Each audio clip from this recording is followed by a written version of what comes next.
Salut tout le monde. Je vais vous parler là de ce que a fait Biden concernant la loi sur le climat. Alors la loi sur le climat, donc le premier volet sur la santé et sur le déficit public. Voilà et aussi un peu genre un peu anti-européen ce qu'il fait là. Alors voilà, donc Biden, dans un premier temps, là, par rapport à ce qui s'est passé dimanche dernier, il a quand même fait un coup législativement, on va dire, nickel. C'est une victoire de sa part parce que vous savez que là, il arrive à mi-mandat, donc au mois de novembre, il va y avoir les midterms. Donc ça veut dire qu'il va y avoir des préélections, quoi.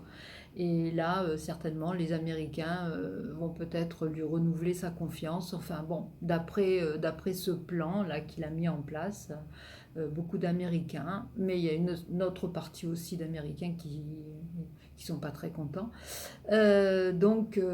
Par là, voilà. Alors, donc, ça s'inscrit surtout dans les élections de mi-mandat, hein, ok. Alors, il a mis quand même à peu près 1 an et demi, voire 18 mois pour ferrailler, pour batailler, pour se battre, pour imposer ce plan concernant, je vous dis, le climat, etc. Donc ce plan, ça s'appelle l'IRA, c'est Inflation Réduction Act. Voilà, donc après, l'inflation réduction, mais à aucun moment dans ce plan, moi je trouve que ça parle de l'inflation.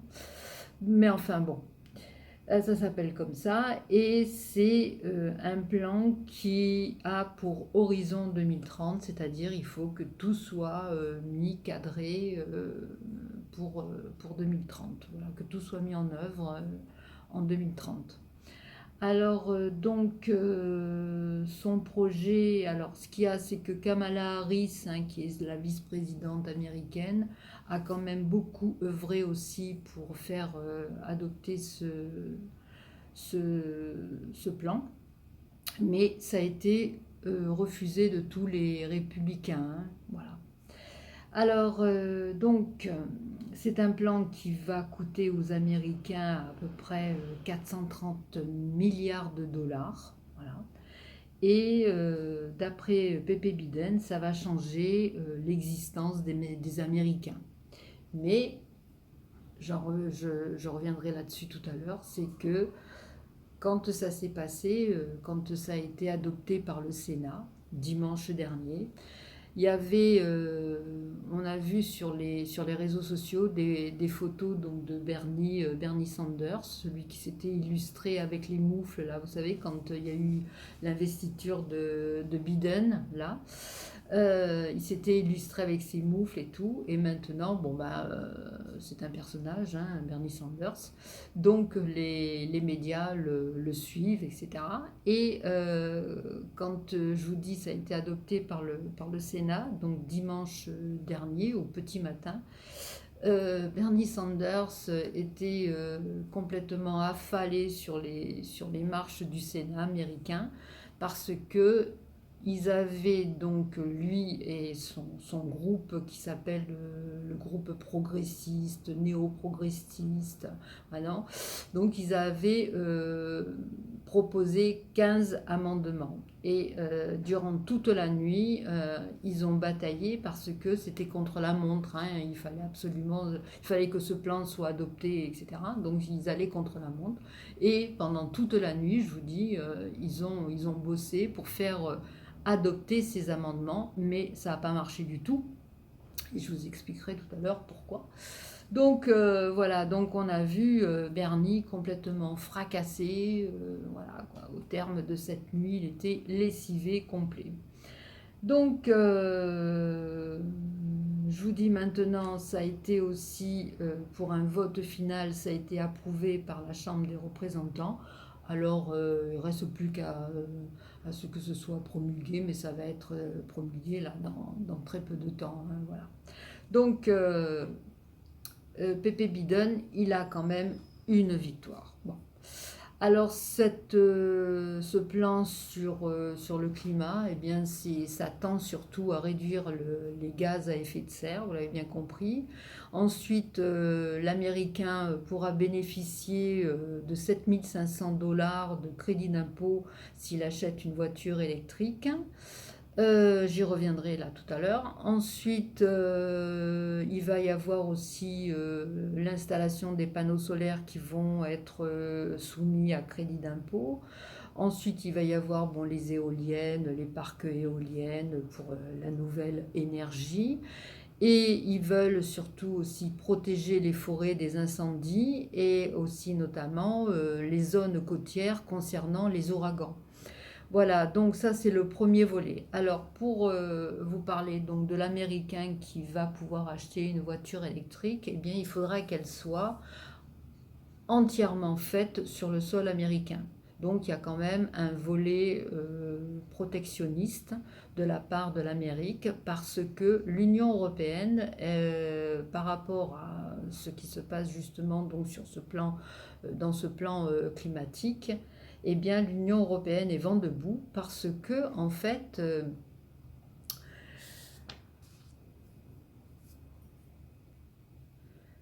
il faut que les voitures soient munies aussi de batteries électriques, hein, bien évidemment. Mais ces batteries électriques, comme je vous dis, il faut qu'elles soient faites sur le sol américain. Voilà. Donc, Biden, crédit d'impôt 7 500 $ à condition que la bagnole, elle soit faite de A jusqu'à Z sur le sol américain. Donc l'Union européenne, les fabricants européens montent au créneau à travers donc l'Union européenne parce que en gros c'est cette loi, elle va étrier tout ce qui est échanges commerciaux transatlantiques. Voilà. Euh, donc actuellement, il y a un plan en Europe là qui vise, on va dire, à créer, à implanter des usines en Europe où il y aura à peu près 3 à 4 millions d'individus qui pourront travailler, qui pourront trouver du travail pour justement donc produire ces batteries électriques. D'où la colère de l'Union européenne quand Biden dit qu'en fait, eh bien, il faut que les voitures électriques soient faites de A jusqu'à Z.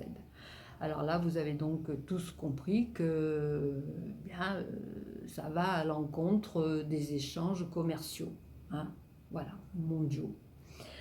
Alors maintenant, n'oublions pas non plus que il y a le rôle des semi-conducteurs hein, qui sont fabriqués. Le leader à Taïwan, voilà, et les Américains par rapport à leur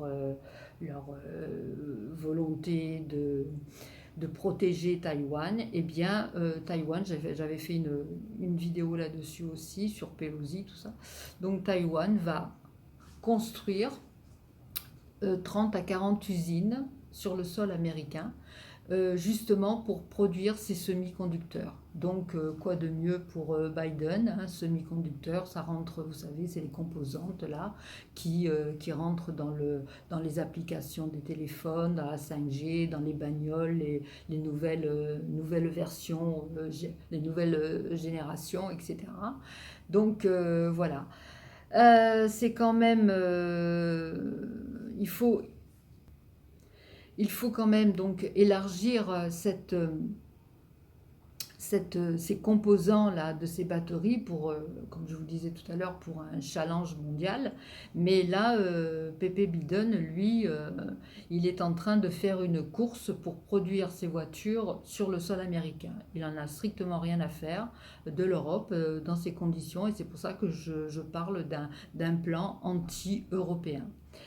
Voilà, alors à noter aussi qu'il y a eu récemment, là, il n'y a pas très très très longtemps, il y a eu un sondage sur le parc automobile américain où il y a 70% du parc automobile américain qui ne serait pas éligible justement à ce plan concernant les batteries électriques.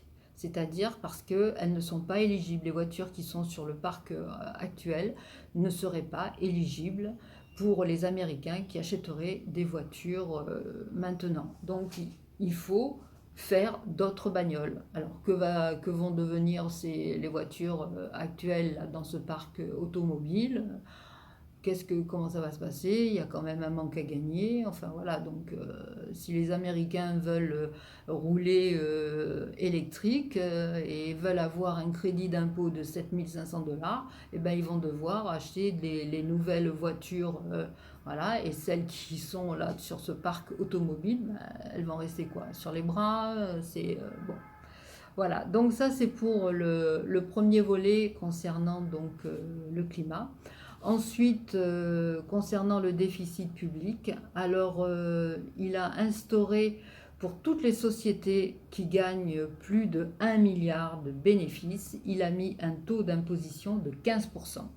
Alors, ce taux d'imposition, pourquoi? Eh bien, c'est simplement pour arrêter que les sociétés ne payent pas trop d'impôts parce que, vous savez, il y a ce système de niche fiscale, notamment aussi en France, hein, vous le voyez, hein, où les sociétés, avec des experts comptables, avec des gens qui sont vraiment très, très férus en la matière, donc payent moins d'impôts. C'est aussi pareil en France pour les particuliers. Tous ces gens, c'est hyper riche justement que toute la branche, on va dire, voudrait, la branche politique qui voudrait mettre des impôts sur les particuliers qui ont beaucoup d'argent et que Macron s'en défend parce qu'il ne faut pas y toucher. Donc, quelque part, ben c'est pareil en Amérique, sauf que là, c'est pour le déficit public uniquement pour les sociétés. Et je vous dis, donc c'est pour empêcher les sociétés d'aller dans des niches fiscales et de pouvoir s'évader de l'impôt dû. Alors voilà, donc il va mettre ça en place, il l'a dit. Et maintenant, en ce qui concerne le volet, donc le volet santé, alors là, c'est les Américains. Ben, les Américains, il y en a beaucoup qui sont pas contents parce que le volet santé, il y a bien eu le mouvement qu'avait instauré Obama, le mouvement Obamacare pour la santé, mais c'est pas folichon, hein, parce que vous savez qu'en Amérique, les médocs, c'est excessif, c'est très, très, très, très cher. Alors d'ailleurs, il y a beaucoup d'Américains qui habitent pas très loin du Canada, et je crois même que c'est interdit, hein. Donc ils vont acheter leur médoc au Canada parce que c'est beaucoup, beaucoup moins cher. Voilà. Et il y avait même donc une série qui s'appelait Breaking Bad, qui traitait justement de ce sujet parce que c'était les deux héros principaux de la série. Eh bien, il y en avait un qui avait appris qu'il avait un cancer et donc il n'aurait pas pu se payer les médocs, même en étant professeur, il ne pouvait pas se payer les médocs. Voilà, le traitement est horriblement cher.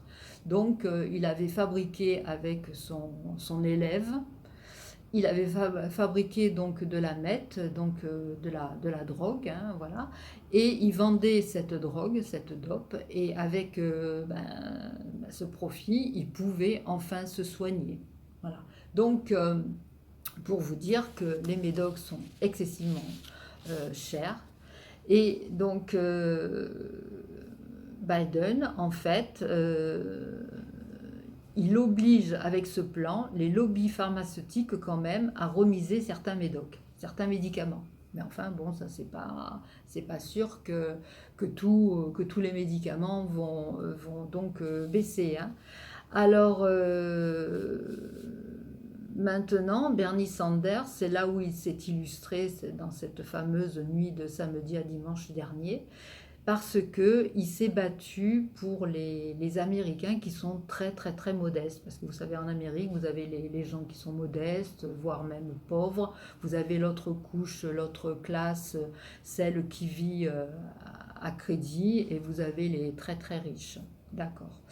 Donc, Bernie Sanders, lui, s'est attelé à ce que les gens de 60 ans ou 65 ans et plus, eh bien, ils aient des aides du gouvernement pour pouvoir avoir des aides, pour avoir des prothèses soit auditives, soit dentaires, etc., pour qu'enfin il puisse manger mieux, entendre mieux. Malheureusement, ça n'a pas marché.